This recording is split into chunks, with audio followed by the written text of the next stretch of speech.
Hello ladies and gentlemen, my name is RemovableSanity and today I am reviewing Fury Unleashed. This has been developed and published by Awesome Game Studio. So what is Fury Unleashed?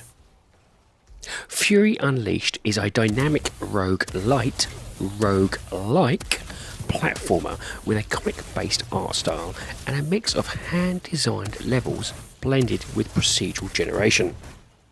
The premise of the game isn't complex. You are a character called Fury in a comic book, and your creator is having major doubts of your existence. With the help of Mr. Doodle, you must fight your way through 3 comic books to uncover the truth about your creator in a bid to save yourself. The game boasts over 40 bosses, a parameter-changing easy mode, and a varied skill tree. There is also music by Adam Scorper and Christoph Wojciechowski, who are famous for doing The Witcher, Bulletstorm and Shadow Warrior 2. My apologies if I've butchered your names. And this brings me to the gameplay. From the beginning, you are able to change your character to suit your tastes, with a small collection of hairstyles, face paint and clothing options, with more unlockable skins the further you progress. Once done, you are then dropped into the game to begin your killing spree. The game loads a level on a cartoon panel basis and using procedural generated algorithms changes the hand-drawn tiles to keep things fresh and challenging. You are then free to explore whilst killing your foes and picking up the very ink they are drawn from. The ink will allow you to upgrade your character, so picking up all you can is wise. The game's control system at first can take a bit of getting used to. Your left stick is used for movement and your right to direct the fire of your current weapon. Close quarter attacks are used by a button press and dashing is used by the shoulder buttons. You also get grenades which are used by the bumper buttons and an on-screen wide power-up which then has a cooldown timer before being used again. Now this is all simple enough individually, but used in combination with each other are very effective at taking down enemies quickly and getting a decent combo going. You see, combos are much more than just racking up numbers. They have been specifically designed to feed directly into your skill tree and push you into a tactical way of killing. Getting a minimum 3 combo kill activates some of your buffs, which are found in your skill tree, which in turn makes things easier as you progress through the game. The skill tree is where you choose the best items and buffs to assist you in your playthrough, and also where you can unlock permanent upgrades for your subsequent runs. These can vary from extra health, quicker reloading, a mobile turret, or better drops when you hit the required kill combo. However, you can only access this when you die. Now, whilst this may sound a bit harsh, do not fear. The developers have dropped into the level hidden characters which will grant you a ton of buffs, health and armour for the right gold, health or ink. That's not to mention finding new weapons in the chests sitting around the level as well. And because no playthrough is the same, you are forced to explore in order to find these juicy items. Now the game does push you to play the game in hard, as this is where you will earn most of the game's achievements. However, the developers realised that this may be too steep a curve to start off with for some. So they have added in a parameter changing easy mode which allows you to tailor the game's difficulty, like enemies' health to damage, to suit you. It's a great accessibility feature that I will admit to using, as this mostly allowed me to get to grips with the fast-paced action and upgrade my character to a better status. You see, the game keeps your progression regardless of difficulty, and I was able to earn some decent buffs which I could then go back into hard mode with in terms of more durability and better weapons. And you may find this is the best way for you too, as the game's enemies take no mercy on you and will do everything in their path to kill you. It starts off simple with a smattering of enemies here and there, but soon you are fighting every corner to ward off their attacks. Each enemy has their own pattern of attacks too, with some stagnant that just shoot you from afar to others that home in on you. That's not to mention the hidden ones that just warp in out of nowhere in particular panels. Combine this with environment dangers like saws, spikes and lasers, and things get hard quick.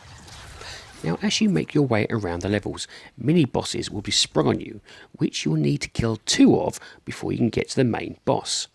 These are not easy as each has its own unique attacks, and because they too are procedurally generated from the 30 available, so no mini-bosses will ever be the same. Then, once completed, you need to make your way to the main comics boss to progress to the next comic. There are 3 main bosses per comic for replayability, but you only need to kill 1 to get to the next comic.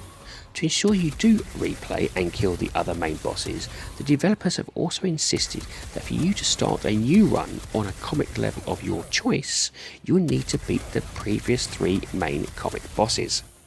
This is a hugely fun game that has been designed for accessibility for everyone, and I really found myself enjoying replaying levels over and over to see what new weapons or boss I could defeat in a brutal manner.